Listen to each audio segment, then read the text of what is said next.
അനധികൃത സ്വത്ത് സമ്പാദന കേസിലടക്കം ADGP MR Ajith കുമാറിന് ക്ലീൻ ചീറ്റ് നൽകി വിജിലൻസ്.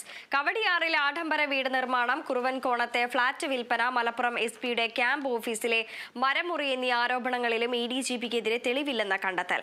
അന്തിമ റിപ്പോർട്ട് 2 ആഴ്ചയ്ക്കകം DGPക്ക് കൈമാറും.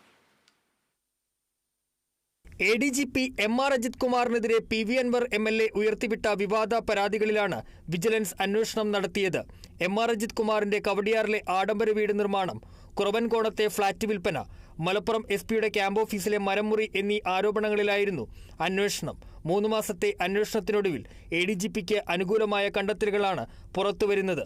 MR അജിത് കുമാർ കോടികൾ മുടക്കി കവടിയാർ കൊട്ടാരത്തിന് സമീപം ആഡംബര ബംഗ്ലാവ് നിർമ്മിക്കുന്നു എന്നതായിരുന്നു പ്രധാന ആരോപണങ്ങളിലൊന്ന്. എന്നാൽ ബാങ്കിൽ നിന്ന് 1.5 കോടി രൂപ വായ്പയെടുത്താണ് വീട് നിർമ്മാണമെന്നാണ് വിജിലൻസിന്റെ കണ്ടെത്തൽ.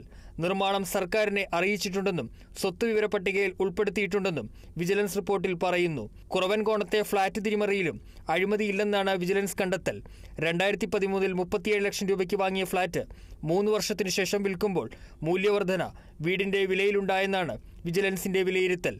കരിപ്പൂർ വഴിയുള്ള സ്വർണ്ണക്കടത്തിൽ അജിത് കുമാറിന് പങ്കുണ്ടെന്ന് കണ്ടെത്താൻ വിജിലൻസിന് സാധിച്ചിട്ടില്ല. ഇക്കാര്യത്തിൽ ക്ലീൻ ചിറ്റിനു പുറമെ സുജിത് ദാസിന്റെ കാലയളവിലാണ് ഏറ്റവും കൂടുതൽ സ്വർണം പിടികൂടിയതെന്നും റിപ്പോർട്ടിലുണ്ട്. SP-യുടെ ക്യാമ്പ് ഓഫീസിലെ മരമുറിയിലും MR അജിത് കുമാറിനെ ബന്ധിപ്പിക്കുന്ന ഒന്നും തന്നെ കണ്ടെത്താനായില്ല. വിജിലൻസിന്റെ അന്തിമ റിപ്പോർട്ട് അന്വേഷണ സംഘം 2 ആഴ്ചയ്ക്കകം DGPക്ക് കൈമാറും. അജിത് കുമാറിന് DGP തസ്തികയിലേക്ക് സ്ഥാനക്കയറ്റം നൽകിയതിന്റെ വിവാദം തീരും മുൻപാണ് വിജിലൻസിന്റെ ക്ലീൻ ചീറ്റ് എന്നതും ശ്രദ്ധേയമാണ്. ഇനി തൃശൂർ പൂരം അട്ടിമറിയിലെ അന്വേഷണം മാത്രമാണ് അജിത് കുമാറിന്റെ മുന്നിലുള്ളത്. Kerala vision news, Thiruvananthapuram.